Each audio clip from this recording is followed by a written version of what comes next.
Friends of SuperLuchas, welcome to another edition of your podcast, SuperLuchas podcast. Today, in a special edition to talk about the CMLL's 92nd anniversary. How are you, Ernesto? Hi, Milton. How's it going? My dear Apolo Valdés is also joining us today at this table to talk precisely about this anniversary. Apolo? Milton.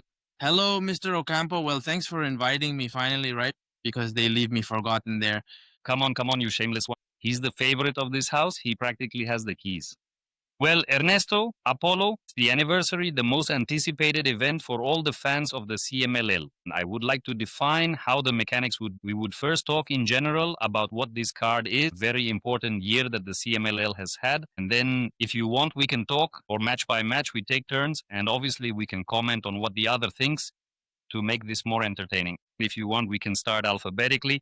Apolo, what do you think in general about the anniversary card of the CMLL? Looking at it in general terms, it's not bad. However, I think it has left many wanting who perhaps expected a direct bet match and more foreign wrestlers too. MJF is coming, who is the only one representing someone else from all the alliances that the CMLL has. But if we analyze the card, there's a tournament of the final of a tournament with the Independence Cup. There are championships at stake. There are 3 bet matches. And so I feel it fell short of what it could have been.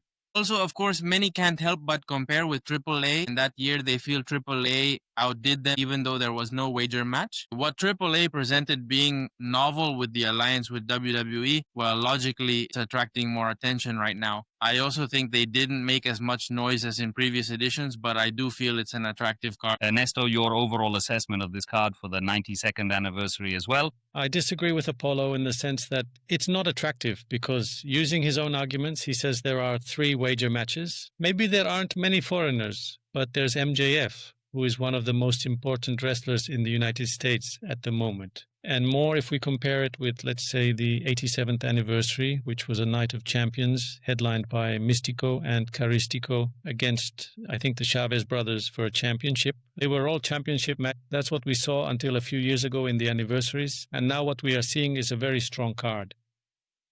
Because maybe it doesn't feel so strong because it has been a year of cannon shot after cannon shot after cannon shot by the CMLL. If I may opine, I could say that it has been a different anniversary. Ernesto, Apolo, I was telling Ernesto a few days ago, the tickets were sold before the card was announced. We are already like WWE simply and solely because it's an anniversary. The tickets practically sold themselves without knowing beyond the rivalry that was already there of Místico against MJF in the theme that in the end ended in a mask versus championship match that we have already analyzed here in this podcast. I think it is a complete, as Ernesto says, but also as Apollo says, bit anticlimactic. It seems to me that there is not a single match that generates expectation. I mean, all are good, but I mean, there is not a special hook as already happens in the different companies worldwide. I think the card by itself is complete. What it entails, even the rumors that right now we might talk about whether Andrade will be present, generated attraction to the card. But I do think it is an anticlimactic card, although it is very, very... So, Apollo, can we go match by match? Or do you want to delve a little into what the 3 of us commented on? Just a comment. I do find it attractive. I just feel that something was missing, and many people have complained about that. I mainly think that the card has very good matches and that they can, well, anyone can steal the night. Not only, as you say, something that didn't quite fit because the rivalries, I feel, were paused for a moment. Also because of what Mr. Ocampo says, that there was after cannon shot and that so-and-so was coming, and suddenly those rivalries were being forgotten. For example, Lino against Bucanero, he didn't even realize that they had already reached the bet match until they signed it. It's a long rivalry, and right now we are going to talk more in depth. But I mean, people weren't realizing the rivalries that were there precisely because of everything that was done during the year. I feel like they could have added more, but it wasn't necessary precisely because the tickets were already sold. A star they could have brought is Mercedes Moné, but she's coming later, not for the anniversary because it's not necessary. The programmers made a good choice of matches, and surely many possible matches for this event will be left for the following weeks. I also agree that I think we are already, Ernesto Apolo, in the era of globalization of wrestling in Mexico. We took a little while, but I do think that what happened at Triple Mania this year and what I'm seeing today in the CMLL this year with the anniversary is the model around the event, the spectacle as such, that is called Triple Mania or is called Anniversary, and no longer so much the main event or the high profile match that attracts the public. I think it's already part of a whole. In general, I think both Triple Mania today and this year's Anniversary will set the tone for the following anniversaries and the following Triple Manias more as a spectacle in itself. That is a very special function more than the rivalry of the year or the main card being what attracts. Lo cierto, the truth, Milton, is that this is not the first time this has happened. For several years now, people have been buying their tickets for the anniversary before the card is even announced. This time it seemed a little later to me, right? Because they really announced the card yesterday. Well, today that we are recording, they announced it, I think, on Tuesday completely. I mean, the card published as such was just announced on Tuesday, even though the tickets were sold weeks ago. I mean, there wasn't total clarity except for MJ against Místico, which was the one that had been known for a while. But the other matches were anticipated, but they weren't signed. That's usually how it is, right? They always announce the whole card and everything revolves around a main event. It was known there would be mask matches, and it was known it would be MJF against Místico. Well, they were signed little by little. Right? Logically, for example, the Independence Cup, well, it was just defined last week because it was like that, right? The last ticket to the anniversary. But as the weeks went by, they started signing this, and yes, I think it's finally turning into that. What WrestleMania is, it's also being done with AEW, where the card doesn't even matter. Like Milton says, it's just about showing up, and the anniversary happens, Triple Mania happens, and they're going to, and people buy it. Well, maybe Triple Mania was a bit more work for them, but from now on, I think it will be, you know what, possibly Sami Zayn will come, AJ Styles will come, I don't know, for the next Triple Mania, and people will already buy it, right? And I mean, that had already happened before, but I think now with more reason, and the council, as Mr. Ocampo writes, had been doing it for several years. And I think it has already remained as a tradition that it doesn't matter what matches there are. People are simply buying the ticket for being there, for the experience, since they announce they are on sale. Very well. Let's move on, because if not, we'll stay here until the next day. It's a very interesting topic. First match, well, the order of the matches according to the card may vary possibly, but in the order that appears here, we could say that maybe the first match will be the Women's World Tag Team Championship between Luvia and La Jarochita against Persephone and Reina Isis. Now we start with Ernesto. What do you think of this first match or this match of the anniversary card? The match is interesting, but that's one of the matches they could have left for later.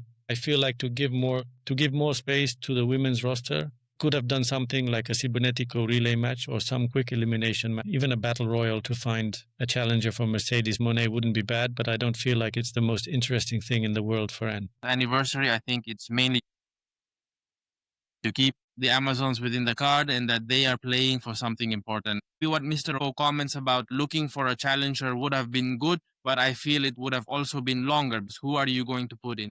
Who are you going to put in that match? Because if you're going to do a match, a cybernetic tournament, you have to put everyone in, and those tournaments get very long. And if not, how are you going to define who they are? Well, that doesn't matter either, because sometimes they just grab whoever they think of and put them in. But anyway, here, I think the interesting thing will be how Persephone and Reina Isis will work together, since little by little they have become an interesting tag team. Well, Luvia and La Jarochita have had some issues between them. There could even be a breakup of that group, and I think it would be something interesting for the women's division. Apart from 2 or 3, hasn't done much.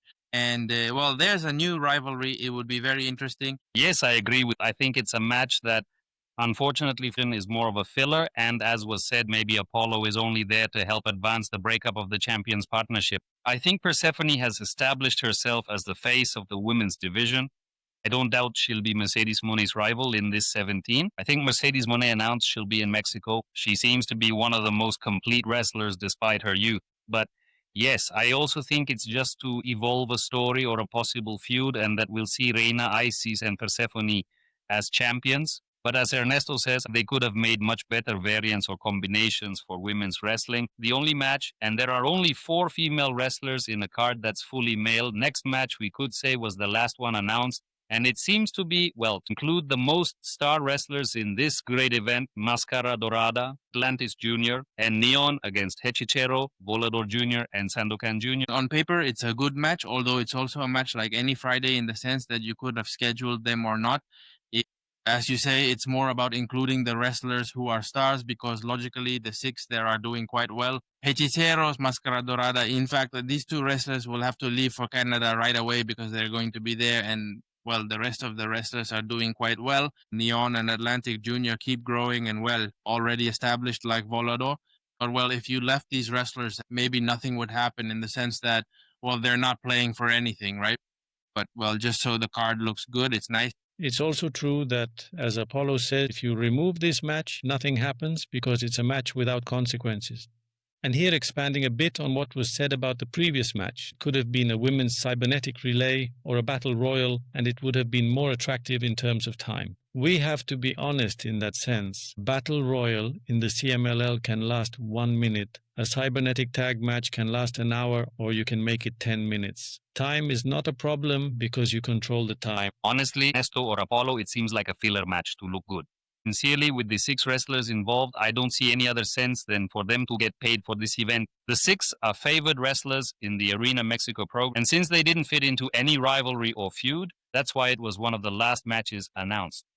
Surely many other wrestlers were left out of this great event. As Ernesto says in other promotions, it's very traditional to do a battle royal so that everyone gets at least a little pay from the event of the year. Also insist that it's just to keep them happy because for the fans, of course, as Apollo says, it's a match like every Friday that they might see the following week in a rematch and nothing happens, or on a popular Tuesday or a Sunday. I don't think it adds anything to the card other than to stay. Let's hope that neither Máscara Dorada nor Atlantis nor any of them get upset because whether this match exists or not, they'll keep appearing in any other championship. I would say they're favored because people say they don't want Hechicero, that he's sidelined, and I don't know what. I know, but you see people talk too much, but well, sorry. World Tag Team Championship match of the CMLL, the champions Ángel de Oro and Niebla Roja against Los Villanos, Hijo del Villano Tercero and Villano Tercero Jr., Ernesto, Los Villanos. They've shown a lot in the Coliseo. This is an opportunity for them to shine in Mexico too. Chavez brothers have a style that resembles more what the Villanos had 40 years ago, and it could be one of the most brutal matches of the night. Yes, it is my attention a lot. What do you think? Well, more interesting also because, well, it's this, they're no longer kids, Los Villanos, but they're still young and they've also achieved, well, the triumph, the championships of the Arena Coliseo, they've been doing quite well. I think it's also an interesting mix because of the wrestling style both teams have. It also catches my attention a lot that it can also steal the night, although I insist, I think the card in general has many matches that can steal the night. It seems like it should be the consolidation of Los Villanos, although I still think they have very little weight. I haven't seen them in a while, but they seem like lightweights. I don't know Ernesto, Apollo, but I think it could be the consolidation of a much more upward path, although sometimes they also abuse overly risky moves that sometimes end up injuring them in the middle of their matches. Let's hope that's not the case, but I would like to see Los Villanos win at Arena Mexico, and I think it wouldn't affect the Chavez brothers at all to stop being champions at this moment. They are established stars of the CMLL, but I really would like to see Los Villanos win. Ernesto, next match, one of the matches the fans have been asking for years. The rivalry Mexico was waiting for, Rey Bucanero against El Felino. Well, I mentioned it at the beginning of the podcast. This is a rivalry of years, really. I even remember they had the rivalry when they did that wrestler show, which was a reality show, kind of fake, but it was quite interesting. Since then, they've had a rivalry, and it's been many years. If I remember correctly, I think it's the 3rd time they're going to bet their hair. The problem is, well, they're no longer in their prime. They're no longer at the top. Neither of them is in stellar mode. We would have seen this 10 years ago, 15 years ago, and logically it would draw more attention. Well, honestly, I feel it's a bit more of a filler match, and my respects to both. I think they're great wrestlers who have had an incredible career, but well, I think they're going to leave everything in the ring precisely for that, because many people have criticized them.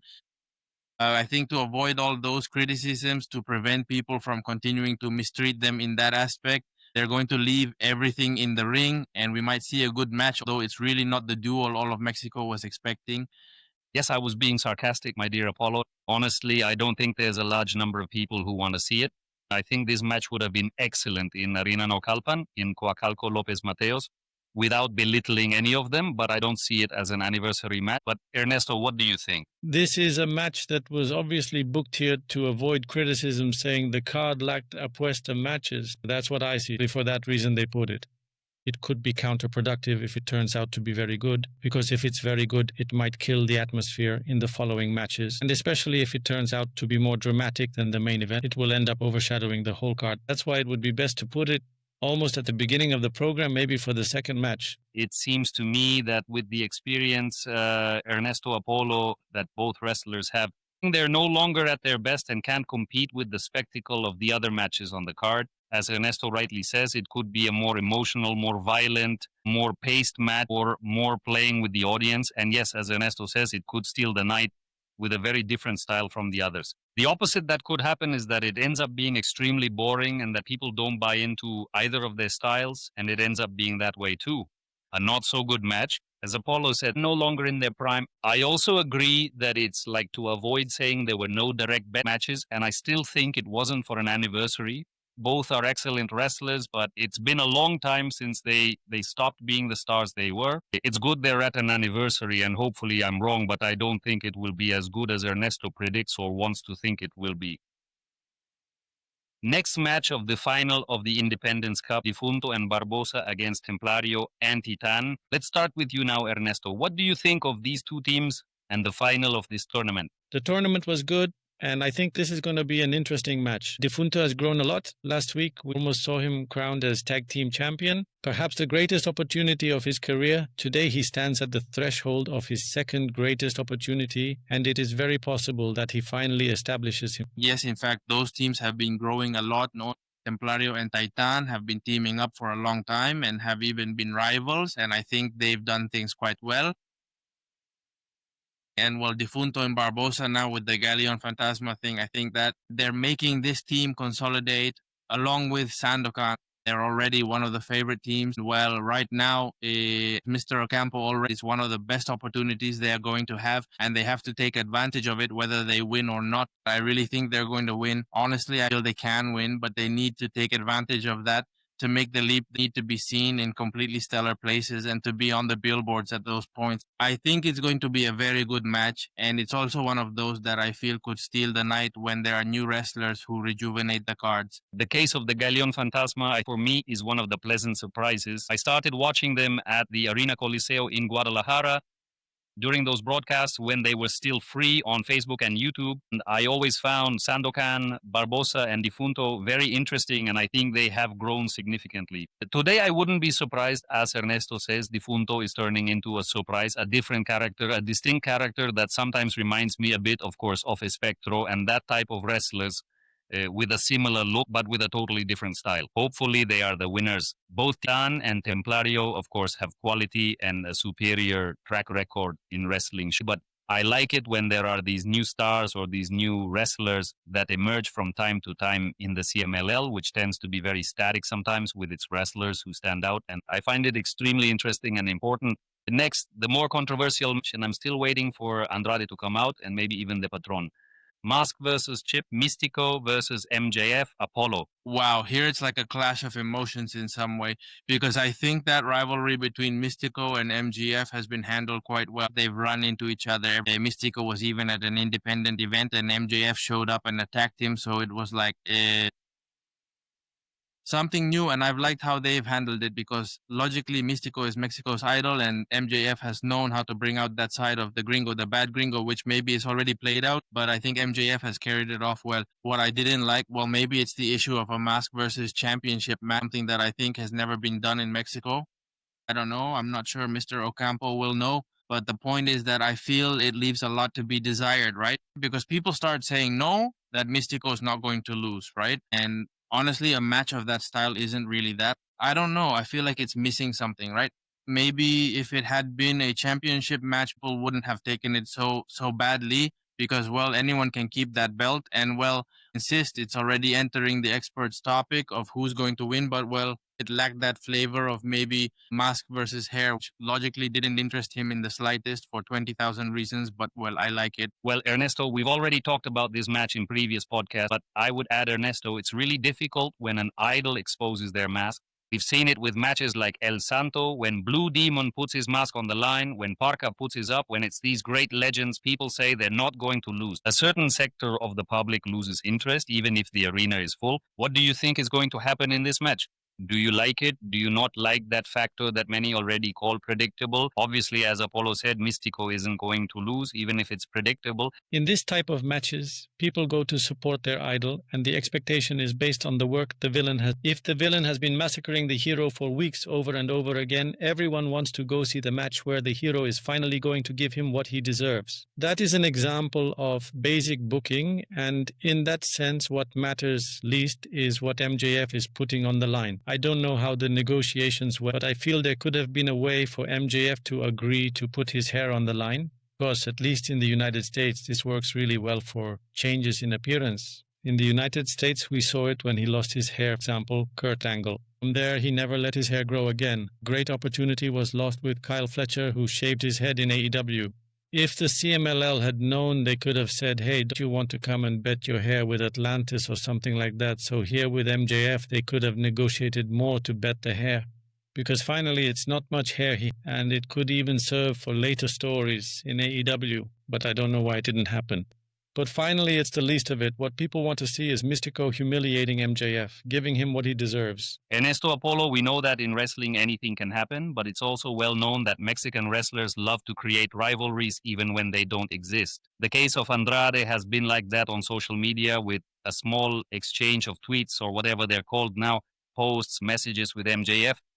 Do you think it has any implication for this event, or is it simply just two friends or acquaintances trying to create some buzz on social media to get a bit of publicity? It's an angle they're doing on their own. That's very clear. But there's also the possibility that the CMLL is open to working with Andrade. That's also very clear.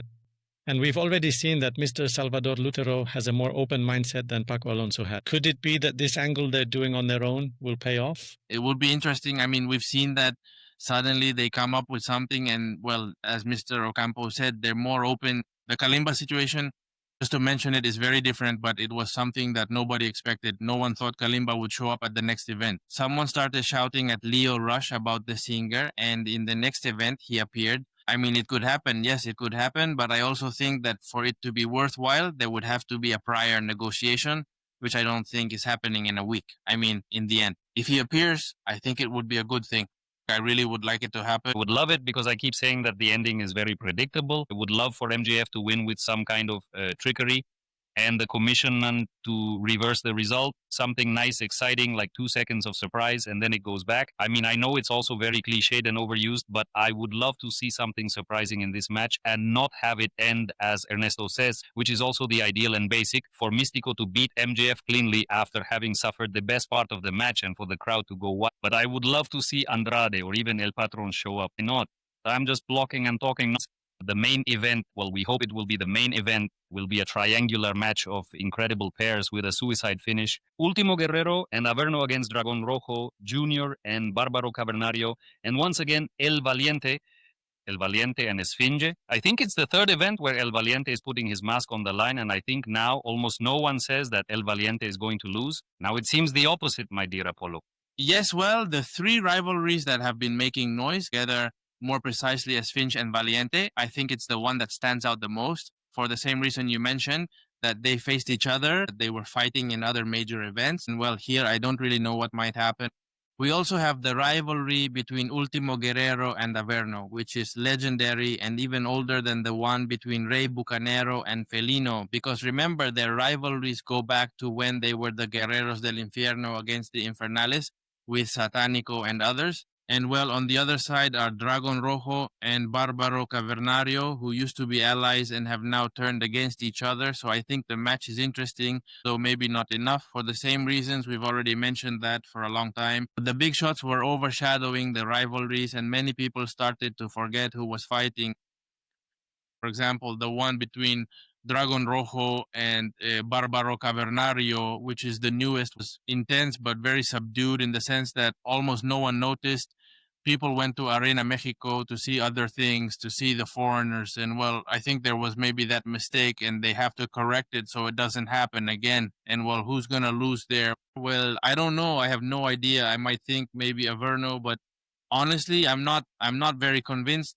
The fact that Valiente is there again is a sign that the programming style of the CMLL has changed a lot, because in the past it was almost always predictable what was going to happen when a wrestler headlined the anniversary twice in a row. For me, it's good because it creates more expectation. You can't know who's going to lose. There's no loser already marked. Not even that. You don't even know which pair will be left at the end. That's why it's also one of the best anniversaries. It's because even if, let's say, Averno loses, which might be the least valued hair at stake in this anniversary, wouldn't look bad.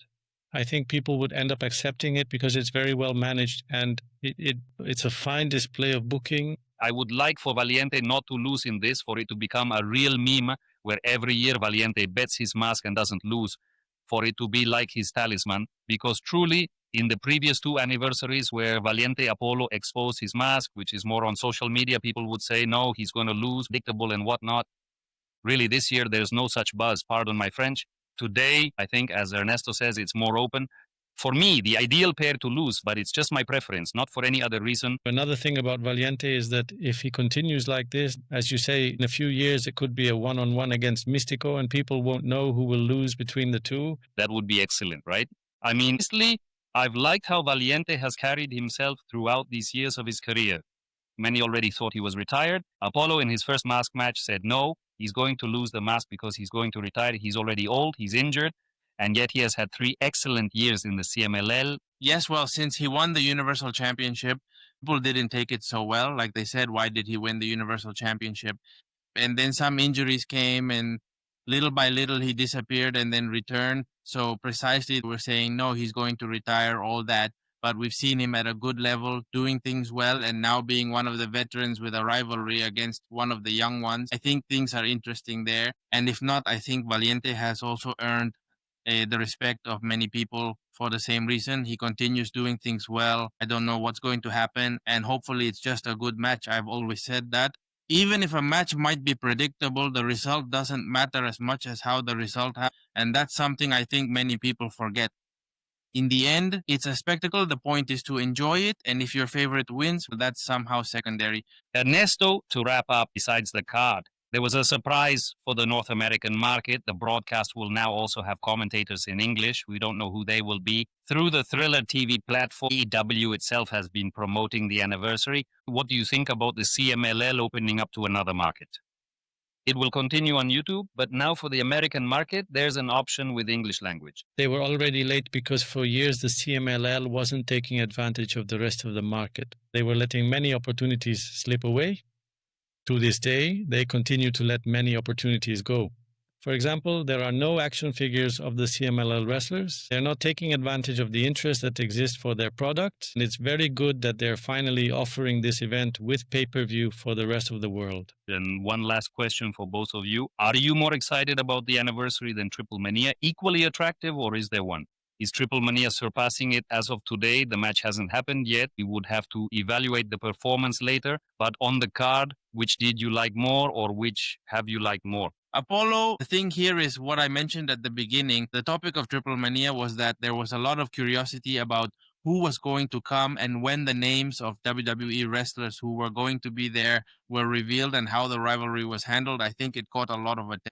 Here, the CMLL is focusing much more on its local talent. There's only one guest, as I also mentioned. So I think, well, I don't know if to say it's better or worse, but I think it's very different. And now Triple Mania somehow caused more expectation at certain moments. Right now, CMLL, well, I think it's going to be a good event, and let's see what Mrs. Ernesto thinks. After Apollo went into politician on the campaign trail mode and didn't say which one he liked or not. Which did you like more, Triple Mania or this CMLL card? It's just that Apollo has a point, ultimately. Triple Mania wasn't what Triple Mania always was. I think it's the first year where we can't really compare the two events anymore because Triple is something very different now. It no longer had wager matches. It was a WWE event. The CMLL presents us with 3 wager matches and all the flavor that Mexican wrestling has always had. So here it's more a matter of taste. Personally, I like the anniversary card more. It looks much better, or it's going to be something more historic because of the matches, and not that Triple Mania was historic for what it represented as the first event of the new AAA. Right now, definitely lean more towards what the CMLL is offering. Me too, totally. As I said at the beginning, I don't think it's a bad lineup. It's just that it doesn't have a hook match, if we could call it that, as we discussed here on the podcast. For me, Triple Mania was NXT, Triple Mania : Triple Mania. Maybe next year we'll be able to compare them. But for me, the best lineup this year in terms of both companies' anniversary shows, without a doubt and by far, goes to the Consejo Mundial de Lucha Libre with its anniversary. Let's hope now that the matches live up to expectations. Triple Mania offered a very good show. For me, the lineup did not have even a trace of what you'd expect from an anniversary of a company with Triple A's tradition. And let's hope that the CMLL's anniversary event, which has a much better lineup, lives up to expectations and is truly a great event. Ernesto Apolo, a final comment? Well, I'm not saying it's a bad event. I even think it's quite good and the matches are interesting. It's just that I feel something was missing, right? It's like maybe exactly what happened with Triple Mania, where it seemed like a lot of people were waiting to see what Triple A was going to offer, who was going to show up, all of that. It caused a lot of buzz. And even though there wasn't a bet match, it generated a lot of interest. Right now, I think maybe just the rivalries were overshadowed by the same cannon shots throughout the year, and maybe it wasn't handled as well as it should have been. But in the end, I think the lineup is good, and I think people also responded quite well, and I think they'll even leave quite happy. I don't feel like the lineup is missing anything because they're getting a full house. They're putting together a program that's going to be good because it has so many matches that could steal the show. It could have been better maybe, but it's not necessary to make it better if they already have all the necessary ingredients for success. It might be too much to ask to add more mask matches or bring more foreigners. I think it's fine. Last year it ended up being a mistake to put Chris Jericho in the main event, for example. Right now, I think they achieved a better balance, and the successes in terms of the new booking style of the CMLL are still visible. Very well, Ernesto, and that gives us a guideline for a future podcast. The topic of how to make good programming, good show, you just said it, right? A good show, simply and plainly, the logic behind the booking in the different companies. It would be interesting to talk about it. Thank you very much, Apollo, for joining us this time. Thanks for the invitation. I hope it's not the last, and we'll be seeing each other soon. Ernesto, thank you very much also, as always, for your contribution. Thank you both, and see you. And thank you very much to you all. Keep subscribing, sharing, and commenting. And don't miss the 92nd anniversary event of the CMLL.